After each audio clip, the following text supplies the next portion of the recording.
Look, I feel indifferent. I was not supposed to be here in the first place. And I mean, it's general knowledge. And after having 73 days of my life being robbed, I'm indifferent. But I have a statement, and I think Doug will issue the statement on my behalf. But I'm just happy to see my family. I'm happy to see my family.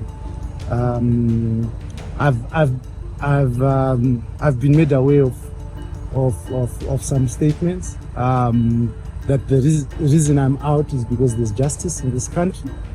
I'm worried about that statement. I'm extremely worried about that statement. But under advice from my lawyers, I'm not going to say much, but I'm extremely worried about that statement around the issues of there being justice in this country. Because clearly Section 277 of the Criminal Codification Act is clear on how people who work for an organization, if it is being charged, must be treated, right? It says that any person who, it establishes how to charge corporate or juristic persons. HSCV is a juristic person. It is a registered corporate person who, with its own legal persona, and can be charged as such. You can't take an employee of an organization and charge them in their personal capacity for work that you allege that they did while working for them. And it's clear, it's tried at law. And everyone who has studied or cared to study law, who I believe are the prosecutors and the judges, know this. Okay. And how are the conditions? How is the condition inside? How are you?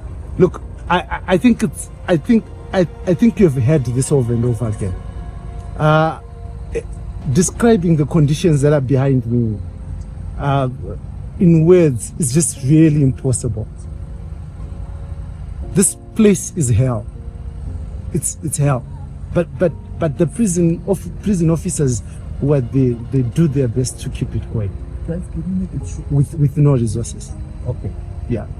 And I feel to health-wise or? I need to check with my doctors, but I've been unwell. Okay. I've been unwell.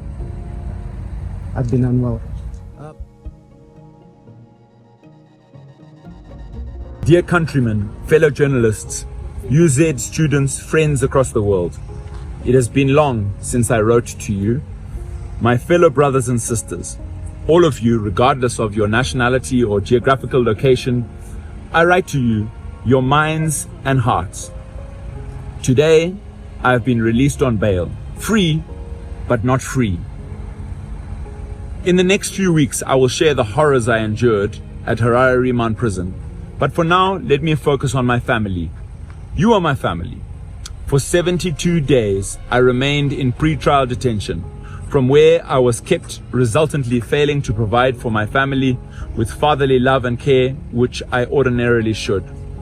I am, however, happy that my day for freedom has come. Today I am free to hold my wife's hand for no reason, to kiss her good night or good morning, even at worst of times. Free to take my children to school and consult on their academic and sporting progress.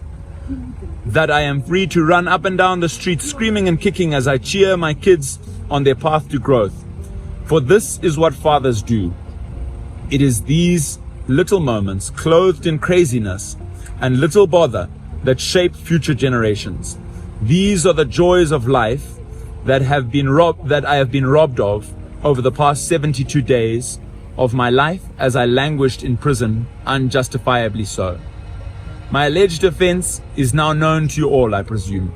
I'm accused of having transmitted or broadcast messages from a press conference, not interview as alleged in some sections, in which at the time a ZANU-PF Central Committee member was expressing his views.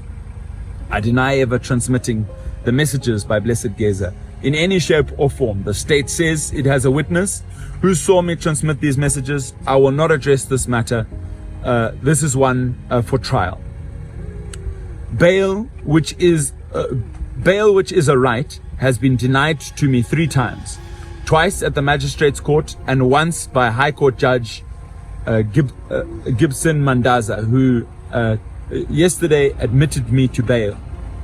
2 days ago, admitted me to bail. Not only that, but I have also been denied an opportunity to write examinations at the UZ twice. So far, my fear was I was going to lose the whole semester. This right to education is a right that has been extended to other accused or convicted persons in the past. Honestly, I have felt the weight of the punishment imposed on me through pre-trial detention, and the pain at times made me cry. During dark times, I'm overwhelmed with emotions, especially as regards my children and wife. Prison has broken many families and condemned many young children to destitution and crime after loss of breadwinners to long periods of incarceration. I prayed daily that this would not be my story when eventually I'm allowed back to my normal life and job. My job remains at the crux of my being, and even as I feel pain, I am yet to be persuaded that giving voice to others is wrong in any way. Last year, I decided to pursue a law degree with the University of Zimbabwe. Not so that I leave journalism, no. It was so that I improve my knowledge and delivery of my trade of choice, especially the hard-hitting interviews which I so love. The nation-building effect of my craft quenches my thirst with ease. It is my prayer that I will be able to graduate in these studies and empower myself and others. Having come from humble beginnings, struggling to get fees to attain higher education, I'm determined to score this victory, which may seem small to others. This will serve as motivation not only to my children, but others who are walking in the same path I once did. I refuse to let my past determine my ending. My prayer is that the state will not use or abuse all its might to end my story because of an alleged crime that was never committed, at least by me. To this end, my prayer is that the courts, as the last bulwark of democracy, will defend my rights and at the same time give my children a fighting chance to a better life of their own. My mother passed on when I was 6. My father passed on the last day of me sitting for O-level exams in Yamatawa, Mutoko. It meant I had nobody to send me through A-level and university. I struggled but managed to go through A-level. Through sheer hard work and determination, I am here today and I thank God. My children should not go through the same. In fact, no child should. They all need their father's love and guidance through life, something I can't do from prison. If I fail to complete my studies, my ability to improve my family's life would be stunted. A dream rudely shattered. Future of my children crushed only because I am a journalist who has stood with the voices of the people. It is a burden I carry. It is the pain that haunts me at night and fills my eyes with tears. Dear friends, some have found time to blame my employer of not doing enough to get me released.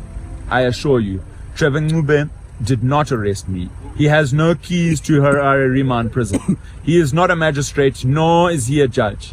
In short, he is like you. He is like all of you who have selflessly stood with me and my family. You all wanted to see me free, but understand that there are limits to what you can do. You can tweet, you can visit, bring food or donate so that while I'm here my kids can go to school. Rentals are paid every month. You can also pray for my release. Let us be clear. Those who got me here can release me and should carry the burden of this injustice.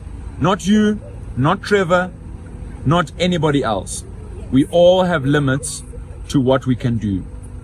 Lastly, it is from the depth of my heart that I thank all of you for standing with me and my family. As I go home, I stand with my family and provide for them that which I never got. Deep in my heart is as always, was my little Lorraine. Raising a girl is hard. She will write exams this year, doing pure mathematics, technical graphics, and computer science. I would have wanted her to study law, but her stubborn self moved a different direction. I honestly wonder who she took after. My wife, Florence, I missed you, and pray we will continue to stand tall together. Thank you, Zimbabwe. Thank you, friends and family. Thank you, fellow journalists. Journalism is not a crime, but I have been jailed for it. Yours in pain and with love, Blessed Mhlanga.